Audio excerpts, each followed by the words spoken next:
I want to move us into a more personal space, and that is the From Where I Sit segment. I tell you every episode that these questions are gathered from you all. I haven't rehearsed them.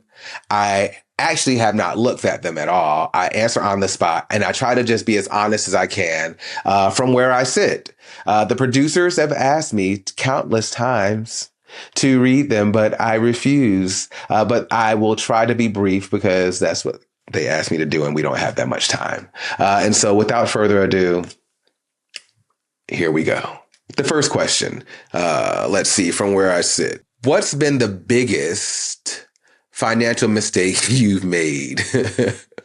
What's been the biggest financial mistake that I've made?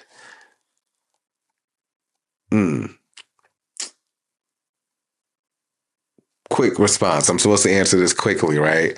I was going to say my student loans, but I don't think so. I think the biggest financial mistake I got it. The biggest financial mistake that I think I've made was that I didn't know that I could invest earlier. That I thought that I had to have money and I should have gotten like an investment property or something or invested in real estate like earlier on. But once again, I didn't have any money to put down. But at that time, they were giving like condos away for free when I was in college because of the recession. So I wish that I would have done that. But once again, I just didn't have resources to invest in anything like that. But I wish I would have gotten into like that type of real estate investing a lot earlier. It would have been helpful now for even funding something like this show. Oh. Next question. From where I sit, how do you view finances and romantic relationships? Does making more money give a person more power? So that's an interesting question, and it's hard to answer this briefly. So my apologies to the producers. All right. How do I feel about finances and romantic relationships? I think that you define what's right for you. I think that in some relationships, it's a 50-50. In some relationships, there are instances where one might be more of a primary, a major breadwinner or make more than the other. And in that case, they decide on how they want to break it down. But I think that it's your decision on how you want to manage your house. And so when you ask how do I view finances and romantic relationships, my thought process is that at some point you need to have the conversation. You should have the conversation and figure out how you all want to manage things so that it seems equitable for you all. Right. I can say for me, I remember when we got into a relationship, like he works in the financial service industry and I'm in the nonprofit field. And so just by proxy of field, he would make more than I would. And so I didn't like that, right? But that didn't mean anything. It just meant I needed to figure out what my role was in our relationship and what I was contributing towards. And so to make me feel better, it was like, especially very early on because I met when we were in college, I didn't have no damn money. I didn't have no money.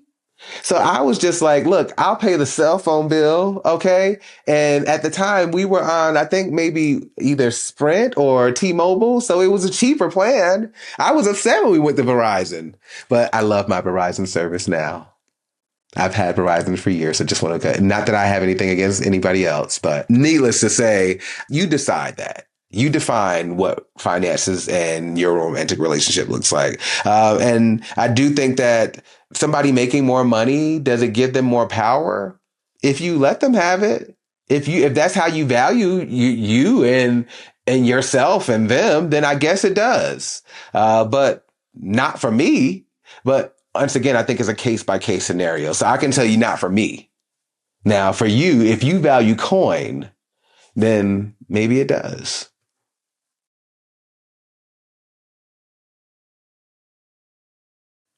Ooh, all right. The next question we have here is, what is the main purpose money functions in your life? What is the main purpose for how money functions in my life? I think that honestly, I've just gotten to a place where money has been an enabler for me to explore my dreams and what I want to do. I think for a lot of, probably up until more recent, money has been a survival piece. Like, I mean, I got student loans, the wazoo, right?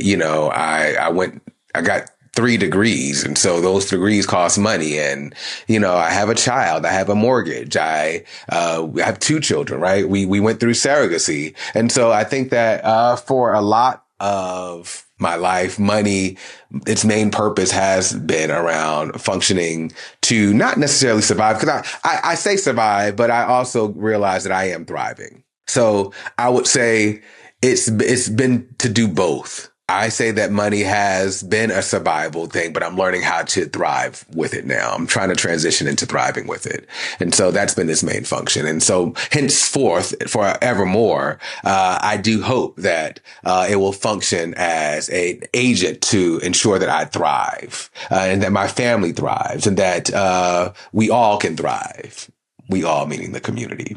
All right. So next question. Who do you typically talk to about finances? So that's interesting. It depends. I think, you can talk to a financial advisor. There are plenty. You can go on LinkedIn and search for some. Of course, I like to talk to my people. When I say my people, I like to talk to Black people. I talk to people who represent me. So Black people, queer people, all people who represent me. People have preferences of who they want to talk to, but needless to say, you can talk to a financial advisor. I talk to Alan. He's my in-house financial advisor. But sometimes I do talk to people outside of him, and I talk to my friends as well. I learn a lot from my friends, because they too are, trying to make money moves as well. And so I think that as I've gotten older, I'm learning how to talk to more people. When I was younger, I didn't talk to nobody because I didn't have nobody. I have nothing to talk to nobody about. So I think now my circles are more reflective of people who are doing things and who have. And so as a result, I'm willing to talk to anybody, because I want to have, and I want I need my table, enlarge my territory.